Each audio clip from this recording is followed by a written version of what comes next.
That's the way I look at this. On this particular one, I would probably only add another $100 to this.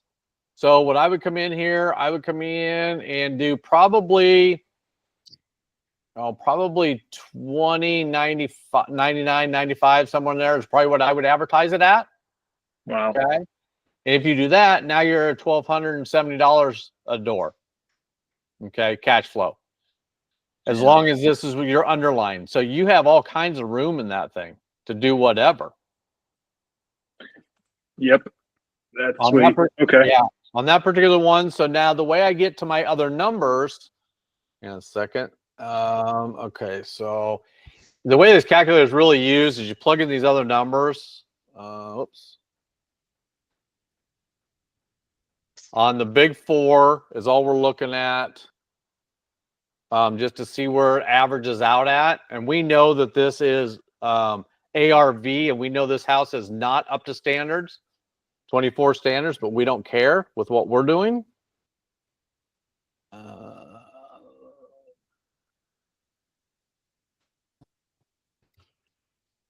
Yeah, that's just for the last one in here. Holy cow, that really drops down. I don't like that at all.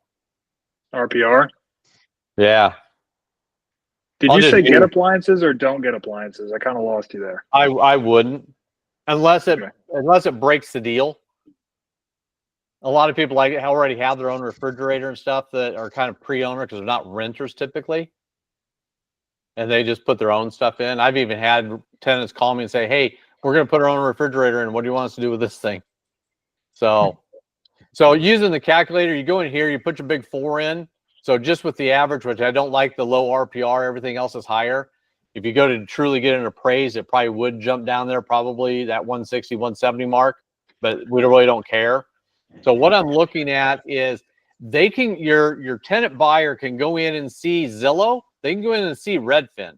They can't see these other ones. Okay. So the way I come up with my option price is I'm going to use the highest number, the 235.17. Okay. 17. And then I'm going to add 3% a year.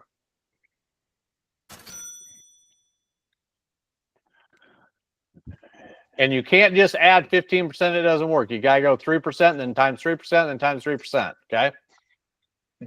Or if you're a mathematical genius, you can figure out whatever that equation is.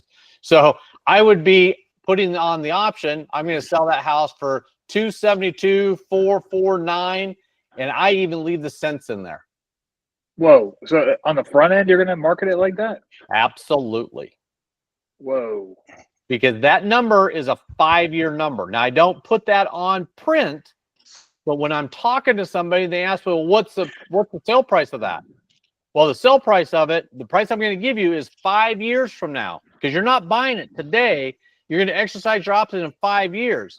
Today price is $235,000, but I'm only adding 3% appreciation a year for the next 5 years, which takes it to $272,449.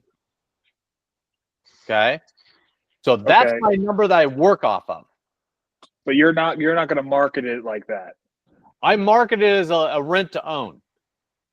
So when I do the rent to own, in our advertising, we will market and put in the lease rate. So I'm going to put in that lease rate at $2,095.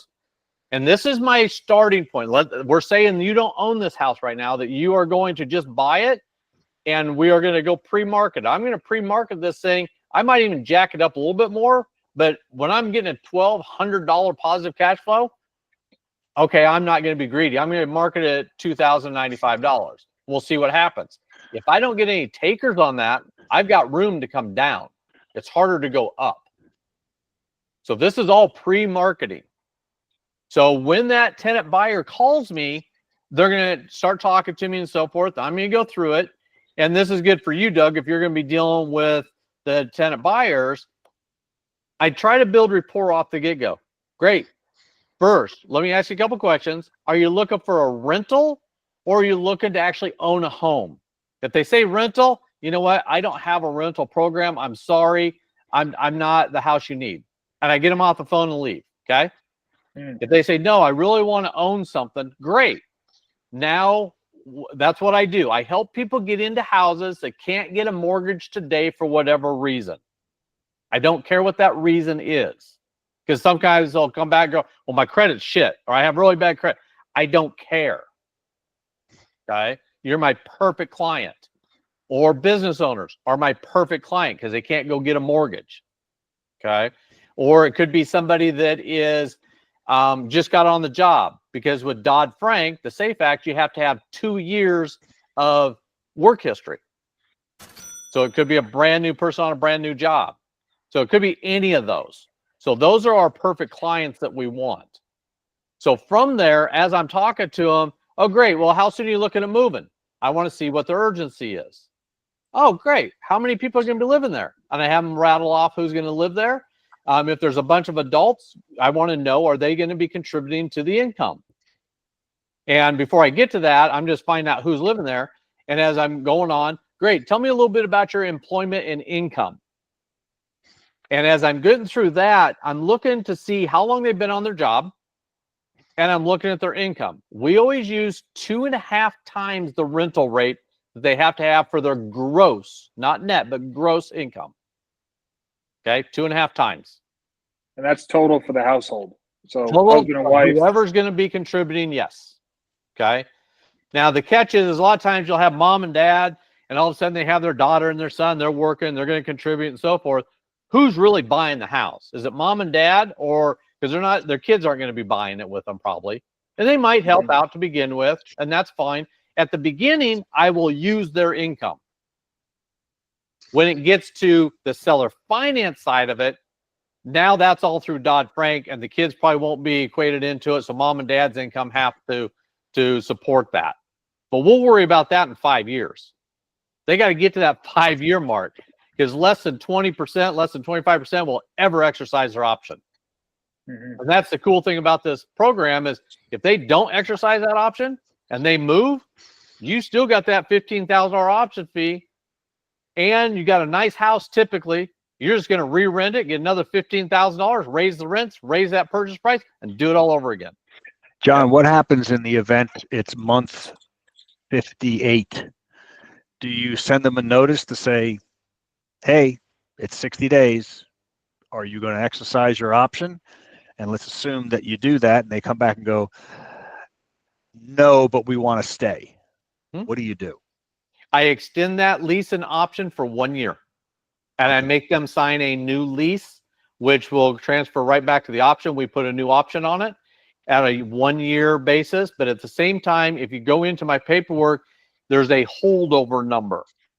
The holdover number increases the base price of that $272,000, and it also increases their rent amount more. So in our leases, I automatically increase rent 5% every year.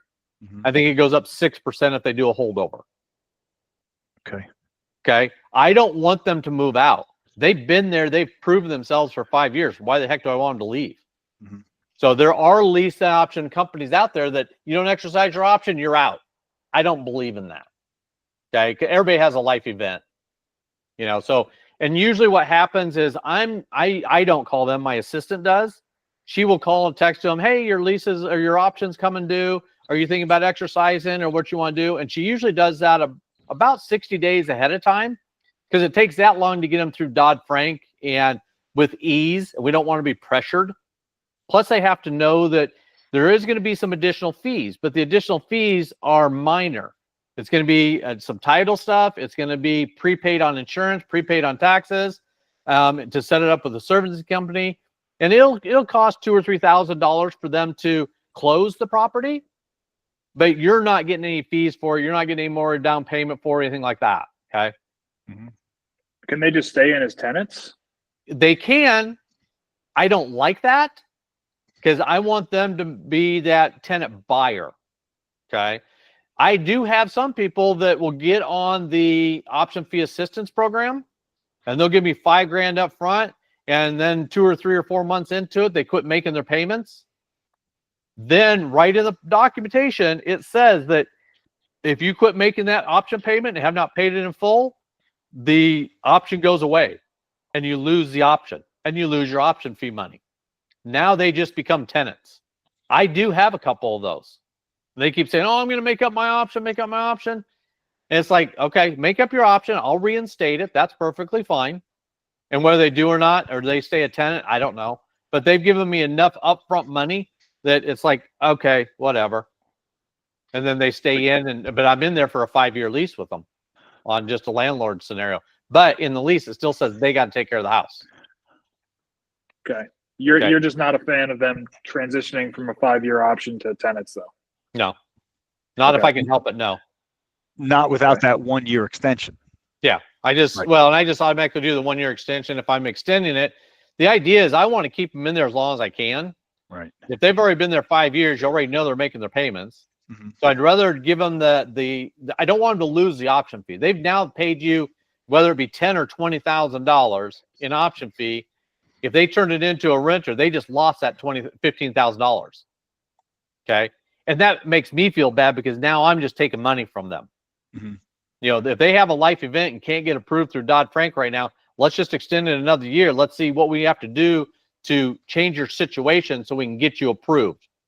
Because the whole idea is to take that option, exercise it, and become the bank and continue getting that monthly fee for another 5, 10, 30 years. Depends on how you set up your seller finance. That's my philosophy behind it. Okay. So I don't know if there's a video on how you market these things, but you were mentioning a super high price, like $275 or something like that. So like what information are you putting in the ad to attract them to the house? Like I know you said rent, but are you putting the price in there? It's a rent own. So you don't put the price in there because that'll scare them.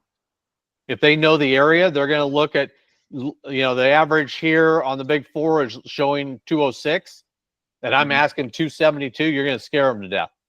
Yep. Oh, I never put that number in there. I put the lease payment in there. You know, this is a rent to own. Bad credit, no credit is okay. Please contact so you can own your family home. We have different ads, and they should be some in the course there under dispo area. If you don't see them, I can actually hook you up with Marissa. Marissa is my person that does all the ad writing for all of our lease option stuff. That's all she does. Okay, sweet. Yeah, we might want to call with her Yeah. tomorrow or early next week to set that all up. Yep, we can definitely do that. That's not a problem.